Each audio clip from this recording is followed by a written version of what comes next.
Hello friends, this is Sumitra and welcome to TET Manthan. तो इस वाली वीडियो में हम लोग डिस्कस करने वाले हैं 7 जनवरी का जो आपका एग्ज़ाम आया था।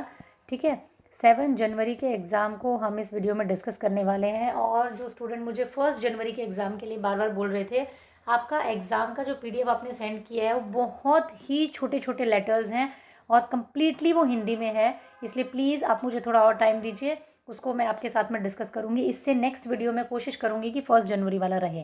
ठीक है, चलिए 7 जन वाला एग्ज़ाम जो है आपका वो ये है। और कुछ बच्चे ये कहते हैं कि हिंदी में क्यों नहीं करवाया। अरे आप लोग जो मुझे PDF सेंड कर रहे हो वो आप अगर मुझे इंग्लिश में सेंड कर रहे हो तो मैं इंग्लिश में करवा रही हूँ, अगर आप हिंदी में सेंड कर रहे हो तो मैं हिंदी में करवा रही हूँ। ठीक है, तो जिस भी बच्चे ने मुझे जिस लैंग्वेज में PDF सेंड किया है उसी में मैं आप लोगों के साथ में डिस्कस कर सकती हूँ ना। तो चलिए, फर्स्ट नंबर क्वेश्चन क्या है, the central focus on national education policy 2020 is on. ठीक है, तो क्या है यहाँ पे सेंट्रल फोकस जो है NEP का वो किस चीज़ पर रहेगा। तो क्या होगा इस क्वेश्चन के अकॉर्डिंग, अगर इसके ऑप्शंस के अकॉर्डिंग हम जाएं तो हम जाएंगे multi disciplinary and holistic education. ठीक है, तो फर्स्ट आंसर हो जाएगा क्वेश्चन नंबर 1 का आपका। क्वेश्चन नंबर 2 है development is dependent upon. Development किस बात पर डिपेंड करता है, तो फर्स्ट सेकंड थर्ड तीनों ही फैक्टर आपके क्या है इंपॉर्टेंट है, तो इसका आंसर भी क्या हो जाएगा आपका, सेकंड का आंसर भी हो जाएगा 1 आपका। ठीक है, क्वेश्चन नंबर 3 की अगर हम बात करें तो यहाँ पे आपको 2 स्टेटमेंट, एक असर्शन और एक रीजन दिया हुआ है। A child learn to walk at 11 months while another learn to walk at 15 months. ठीक है, बिल्कुल ठीक बात है कि एक बच्चा जो है वो 11 महीने में चल जाता है और एक 15 महीने में चलता है। तो development occur at different rates in individual. Development जो है वो डिफरेंट रेट्स में अलग अलग दर पर होता है सभी व्यक्तिगत मतलब लोगों में। ठीक है, तो इसका आप क्या कहेंगे दोनों स्टेटमेंट्स को। तो इसका आंसर क्या हो जाएगा आपका, इसका आंसर हो जाएगा आपका second number, both A and R the true. दोनों ही स्टेटमेंट ट्रू है और आर जो है वो करेक्ट एक्सप्लेनेशन कर रहा है A का। ठीक है, तो इसका आंसर 3 का क्या हो गया आपका, 2 हो गया। क्वेश्चन नंबर 4 क्या है, which of the following is an agency of primary socialization of children. ठीक है, तो देखिए प्राइमरी एजेंसी की जब भी बात आती है, मैंने हमेशा आपको कहा है कि फैमिली ही होगी, हमेशा फैमिली से दूर आपको बिल्कुल भी नहीं जाना है जब प्राइमरी की बात की गई हो। तो फोर्थ का क्या हो जाएगा आपका, 1 हो जाएगा। ठीक है, चलिए नेक्स्ट है आपका question number 5, discussions in group and positive teacher student relationship characterize as. ठीक है, तो इसका आंसर क्या हो जाएगा आपका, प्रोग्रेसिव एजुकेशन। फर्स्ट नंबर आपका ऑप्शन जो है इसका आंसर हो जाएगा। फिफ्थ का भी क्या हो जाएगा, फर्स्ट हो जाएगा आपका। चलिए हम मैं फटाफट से करवा के चल रही हूँ क्योंकि मेरी भी एकदम हिम्मत नहीं बची है बोलने की। Individuals reasons that right action is defined by self chosen ethical principle of conscience in Kohlberg stage. ठीक है, तो क्या है यहाँ पे सेल्फ चूजन एथिकल प्रिंसिपल की बात हो रही है, तो यूनिवर्सल एथिकल प्रिंसिपल वाला प्रिंसिपल आपका हो जाएगा। सिक्स्थ का फर्स्ट हो गया आपका। 7 नंबर क्वेश्चन को देखते हैं फटाफट से। 7th में क्या है आपका, 7 में ये है कि how should a teacher respond to young children talking out loud to themselves. ठीक है, वो जो अपने आप से बात करते हैं उसको क्या कहते हैं, एंकरेज करना चाहिए उसको, it because it facilitate self regulation. उसको क्या करना चाहिए, जब वो बच्चे अपने आप से बात करें उनको एंकरेज करना चाहिए। तो 7th का सेकंड हो गया आपका। विच of the following factor is responsible for student failure. बच्चों के फेलियर के लिए, उनकी असफलता के लिए क्या चीज़ जिम्मेदार होती है, ये पूछा गया आपसे क्वेश्चन नंबर 8 में। डीकॉन्टेक्चुअलाइज्ड करिकुलम, यानी कि जो उनसे संदर्भित, जो उनके संदर्भ में करिकुलम नहीं बना हुआ है वो आपके लिए क्या होगा, फेलियर के कारण बच्चों का होता है। तो 8th का क्या हो गया आपका, सेकंड नंबर आंसर हो जाएगा। क्वेश्चन नंबर 9 की अगर हम बात करें, फिर से एक असर्शन और एक रिस्पॉन्स दिया हुआ है आपको। Teachers should involve the students in decision making and encourage active participation in the classroom. ठीक है, बट टीचर्स को क्या करना चाहिए, should involve the student in decision making and उनके एक्टिव पार्टिसिपेशन को, उनकी सक्रिय भागीदारिता को क्लास में इंक्लूड करना चाहिए। ठीक बात है। Learning is transmitted directly from the teacher to the student. ठीक है, लर्निंग जो है वो डायरेक्टली टीचर से स्टूडेंट तक जाती है। तो यहाँ पे हम क्या करेंगे, ए ट्रू है बट आर जो क्या है कहीं ना कहीं हम इसको गलत कहेंगे। तो क्या हो जाएगा, 9th का 2 ऑप्शन हो जाएगा। In a child centered classroom, students जो है वो क्या करते हैं चाइल्ड सेंटर्ड क्लासरूम में, ये पूछा गया आपसे क्वेश्चन नंबर 10 में। 2 आंसर हो जाएगा। Are active constructs of knowledge, वो क्या होते हैं, मतलब सक्रिय निर्माता होते हैं ज्ञान के चाइल्ड सेंटर्ड क्लासरूम में। तो 10th का आपका क्या हो गया, 2 हो गया। A student is reading books to satisfy her curiosity about certain concept. अब यहाँ पे क्या है, एक बच्चा बुक्स पढ़ रहा है लेकिन उसको कोई भी ऐसा नहीं है कि उसको कोई परफॉर्मेंस देनी है कहीं पे इसलिए पढ़ रहा है, वो क्या करना चाहता है, सर्टन कॉन्सेप्ट की उसकी क्यूरियोसिटी है, इसीलिए उनके लिए वो उसको पढ़ रहा है बुक को। तो इसको हम क्या कहेंगे, अप्रोच ओरिएंटेड मास्टरी गोल हम कहेंगे कि उसको उस चीज़ में समझना है, उसको उसको मास्टरी करनी, इसलिए उसको पढ़ रहा है, ऐसा नहीं कि कोई परफॉर्मेंस देनी इसलिए पढ़ रहा है। तो 11th का क्या हो जाएगा आपका 3 हो जाएगा। 12 नंबर देख लेते हैं फटाफट से। 12 क्या है आपका question number, effective learning requires dash involvement of learning, active involvement of learning. 4th number 12 का हो गया आपका आंसर। ठीक है, क्वेश्चन नंबर 13 आ जाएगा आपके सामने। क्वेश्चन नंबर 13 है, which of the following statement regarding learning in social context is not correct. Social context में कौन सी जो है ये ऑप्शन करेक्ट नहीं है, तो ऑप्शन नंबर 2 करेक्ट नहीं है कि all learning is undertaken by individual in their own heads. ठीक है, तो सेकंड वाला आपका क्या है, करेक्ट नहीं है। तो क्वेश्चन नंबर 13 का आपका आंसर हो गया सेकंड। क्वेश्चन नंबर 14 की अगर हम बात करें तो क्या होगा, विच of the following learning disabilities impacts the ability of hand eye coordination, balance और मैनुअल डेक्सटेरिटी। ठीक है, तो मैंने आपको ये बहुत अच्छे से याद भी करवाया था कि इसको हम कहते हैं डिस्प्रेक्सिया, हाथ पैर से रिलेटेड मोटर उससे रिलेटेड कोई कमी होती है। तो मैंने आपको ट्रिक भी बताई थी कि PR से आपका बन जाता है कि हाथ और पैर में दिक्कत है कुछ, तो आपका प्रेक्सिया बन जाता है। तो क्वेश्चन नंबर 14 का आंसर क्या हो गया, 4 हो गया। Inclusive education requires, question number 15 का आंसर क्या हो जाएगा आपका, reasonable accommodation as per students read, as per students need. ठीक है, फंबल होने लग गया है मेरे भी क्वेश्चन पढ़ के। इंक्लूसिव एजुकेशन क्या मतलब चाहती है कि रीजनेबल अकोमोडेशन होना चाहिए स्टूडेंट्स की नीड के अकॉर्डिंग। ठीक है, बच्चे की जो ज़रूरतें हैं उसके हिसाब से समायोजन होना चाहिए। ठीक है, क्वेश्चन नंबर 16 क्या है, which of the following statements about questioning in the class is not correct. अब ये पूछा गया है कि कौन सा स्टेटमेंट इनमें से, जब हम बोलते हैं ना कि प्रश्न पूछने की जो एक बात आती है बच्चे की या फिर क्लास में प्रश्न पूछने की बात आती है, तो इनमें से कौन सा स्टेटमेंट है जो इस मामले में करेक्ट नहीं है।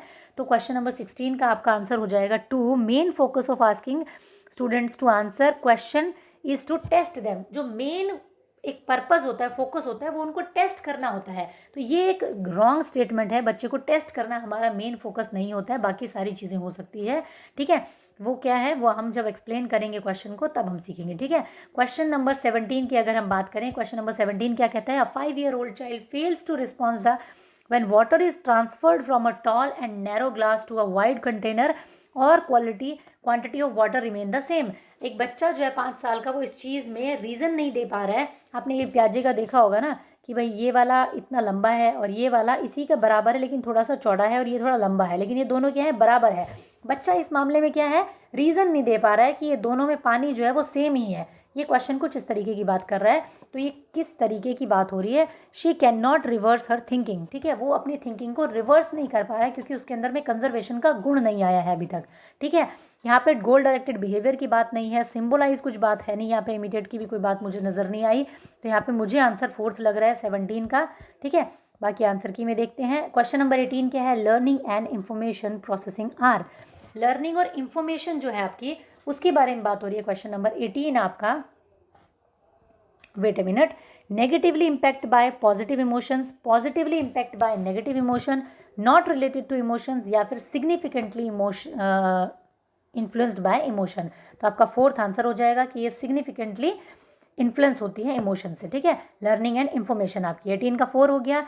19 की अगर हम बात करें, boys are often gifted cars and mechanical blocks while girls are gifted dolls and drawing supplies to play with, the inappropriate practice illustrates that. ये किसको दिखाती है, जेंडर बायसनेस को दिखाती है।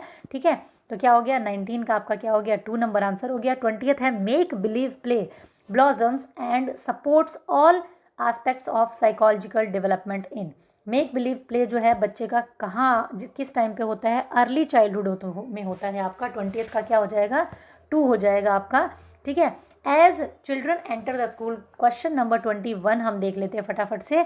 ठीक है, they should be allowed to speak in their mother tongue since expression is important. बिल्कुल ठीक बात है, जब बच्चा स्कूल में एंटर करता है तो उसको अपनी मदर टंग में भी, अपनी मातृभाषा में भी उसको बोलने देना चाहिए, क्योंकि सबसे ज़्यादा इंपॉर्टेंट क्या है कि वो अपने आप को एक्सप्रेस करे। ठीक है, बच्चा अपने आप को अभिव्यक्त करे, सबसे ज़्यादा इंपॉर्टेंट वो चीज़ है। 22 की अगर हम बात करें तो कौन सा आंसर हो जाएगा, which of these factors play an important role in cognitive development according to Lev Vygotsky. देखो, इक्विलिब्रेशन की बात प्याजे करते हैं, ऑर्गेनाइजेशन की बात प्याजे करते हैं, मैच्योरेशन की बात प्याजे करते हैं। यहाँ पे बात हो गई सिर्फ और सिर्फ लैंग्वेज की, जिसके बारे में लैंग्वेज को एक टूल की तरह मानते हैं जो वाइगॉत्स्की हैं आपके। ठीक है, तो इसका आंसर 4th नंबर हो जाएगा। Which of the following statements about errors is correct. ठीक है, एरर्स के बारे में कौन सी स्टेटमेंट है जो आपकी करेक्ट है। तो स्टेटमेंट यहाँ पे कौन सी करेक्ट हो जाएगी, यहाँ पे स्टेटमेंट करेक्ट हो जाएगी, errors can be turned into meaningful learning by discussion and analysing of them. जो बच्चे की जो गलतियां हैं, ठीक है, उसको अगर अच्छे से अगर मीनिंगफुल तरीके से मतलब इसको देखा जाए अगर, तो उनको मीनिंगफुल लर्निंग में बदला जा सकता है एक डिस्कशन के द्वारा, एक एनालाइज के द्वारा। 23 का आपका 3 हो गया। नेक्स्ट है आपका क्वेश्चन नंबर 24, मेटाकॉग्निशन स्किल जो है वो क्या होती है आपकी, वो पूछा गया है आपसे। तो 24 का आपका आंसर हो जाएगा रेगुलेट थिंकिंग एंड लर्निंग, उसको कहते हैं मेटाकॉग्निशन। 3rd नंबर 24 का आपका आंसर हो जाएगा children construct new knowledge on the basis of. Children जो है वो कंस्ट्रक्ट करते हैं न्यू नॉलेज को, नए ज्ञान को किस बेसिस पर करते हैं। ठीक है, किस बेसिस पर करते हैं, what is already understood and believed bye them. जो उन्होंने पहले से समझा हुआ है और जो उन्होंने बिलीव किया हुआ है, उसी के बेसिस पे वो नए जो नॉलेज होती है उसको कंस्ट्रक्ट करते हैं। यानी कि उनके जो पुरानी धारणा होती है, पुरानी जो उनकी नॉलेज होती है, प्रीवियस नॉलेज होती है, उसी पर जो है नई नॉलेज के वो आगे जो है उसको प्रोसीड करते हैं। तो 25 का आपका 4th हो गया। 26 नंबर अगर हम बात करें तो 26 का क्या हो जाएगा आपका 2 नंबर आंसर हो जाएगा। For the successful inclusion of student from tribal community या टीचर शुड अवॉइड। यहाँ पे अवॉइड की बात हो रही है। अभी स्टूडेंट ने जिसने भी आंसर लगाया है अवॉइड सोच करके शायद ना लगाया हो। ठीक है, तो क्या है अवॉइड करना चाहिए ये बोला गया है। तो 26 का आंसर क्या होगा, नहीं ठीक लगाया, teaching concept totally irrelevant of their lifes. ठीक है, तो जो उनकी लाइफ से बिल्कुल ही इररेलेवेंट होगा वो कॉन्टेक्ट आपको क्या करना है, अवॉइड करना है। बिल्कुल ठीक बात है, इनका भी आंसर क्या है, सही है बिल्कुल। 26 का 2। ठीक है, 27 क्या है, for the successful inclusion of student with visual impairment our teacher should. ठीक है, जो विजुअल इम्पेयरमेंट के बच्चे हैं, जिनको मतलब दृष्टि बाध्यता के जो बच्चे हैं, उसके इंक्लूजन के लिए, सक्सेसफुल उनका समावेशन हो सके, उसके लिए टीचर को क्या करना चाहिए। तो मैं हिंदी में आप लोगों को बता के चल रही हूँ। ठीक है, आप लोग चेक कर सकते हैं। 27 का आंसर क्या हो जाएगा, add verbal explanation to anything pictorial in surrounding. जो भी आप पिक्चर्स के थ्रू बाकी बच्चों को समझा रहे हैं, जो देख पा रहे हैं, उसके साथ साथ में आप वर्बल एक्सप्लेनेशन को भी ज़्यादा से ज़्यादा इंक्लूड करें, ताकि जो दृष्टिबाधित बच्चे वो भी आसानी से सुन सकें, आपकी बात को एटलीस्ट समझ सकें। 27 का 2 हो गया। फिर उसके बाद में हम बढ़ जाते हैं 28 पे। According to Lev Vygotsky, create our cognitive structures and modify our thinking process. ठीक है, तो क्या कहेंगे हम इसको, अगर हम बात करते हैं पियाजे की बात करते तो शायद हम स्कीमा के साथ चले जाते, बट यहाँ पे वाइगॉत्स्की की बात हो रही है, तो वाइगॉत्स्की कल्चर पर बल देते हैं, कल्चरल टूल के बारे में बात करते हैं वाइगॉत्स्की। तो इसका आंसर क्या हो जाएगा, 1st हो जाएगा क्वेश्चन नंबर 28 का आपका। क्वेश्चन नंबर 29 क्या है, Which of the following is a correctly matched pair of appropriate accommodation strategy for inclusion of student with the specified disability। ठीक है, इसमें आपको चूज करना है कि कौन सा किसके साथ में एप्रोप्रिएट एकोमोडेशन की स्ट्रेटजी है। ठीक है, किस तरीके से। देखिए, एक चीज़ आपको और बता दूं, आज के लिए शायद मैं ये लास्ट आंसर की डाल पाऊंगी। नेक्स्ट मैं 1 जनवरी वाली आप लोगों के साथ में कल शेयर करूंगी। आप लोग खुद देख रहे होंगे, कल रात से मैं कंटिन्यू आप लोगों के साथ में 6 और 7 आंसर कीज़ को ऑलरेडी डिस्कस कर चुकी हूँ। ठीक है, तो इसीलिए मेरा भी फ़िलहाल गला एकदम काम नहीं कर रहा है ना, तो इसीलिए, और मुझे नहीं लगता यूट्यूब पे किसी ने भी आपको 7 आंसर की दी होगी। हाँ, अब इन सबको इकट्ठा करके कोई एक ही बार में दे दे तो अलग बात है। ठीक है, बाकी अभी तक किसी ने नहीं दी है, तो मैं पूरी कोशिश करूंगी आप लोगों को धीरे धीरे आपकी सारे जो डेट है आपकी, उनकी सबकी आंसर की मैं आपको प्रोवाइड करवा दूं। तो इसमें पूछा गया कि एप्रोप्रिएट एकोमोडेशन स्ट्रेटजी कौन सी होनी चाहिए, तो यहाँ कौन सी होगी आपकी 3rd नंबर ऑप्शन जो है मेरे हिसाब से ठीक होना चाहिए, क्योंकि ऑटिज्म के जो बच्चे होते हैं उनको क्या है, आपको अगर उनको बचाना है, उनको एकोमोडेट करना है, उनको एक एप्रोप्रिएट समायोजन देना है, तो आपको क्या करना होगा, stick to same schedule as much as possible. आपको सेम शेड्यूल पे स्टिक रहना होगा जितना हो सके, क्योंकि ऑटिज्म का जो बच्चा होता है वो चेंजेस को एक्सेप्ट नहीं करता है। अगर उसके रूटीन में, उसके शेड्यूल में बार बार चेंज होंगे तो वो स्थिति के साथ में अकोमोडेट नहीं कर पाएगा सिचुएशन के साथ में। ठीक है, तो ये पेयर मेरे हिसाब से इसका बेस्ट पेयर है। ठीक है, बाकी जो है वो गलत है, क्योंकि attention deficit hyper active disorder का जो बच्चा होगा वो स्लो लॉन्ग ड्यूरेशन मूवी नहीं देख सकता कभी, वो बैठ ही नहीं सकता टिक के। स्पीच इम्पेयरमेंट जिस बच्चे में है, इन्होंने बोला है उसको एक्सेप्ट करो ऑरल असेसमेंट उसको देने के लिए, टोटली ऑरल असेसमेंट देने के लिए। तो स्पीच इम्पेयरमेंट का बच्चा ये भी नहीं कर सकता। जिसको डिसकैलकुलिया है उसको give questions based on complex computation, उसको कॉम्प्लेक्स कंप्यूटेशन के क्वेश्चन दे दो। जिसको ऑलरेडी मैथ्स में प्रॉब्लम है तो ये भी आपका रॉन्ग हुआ एक तरीके से।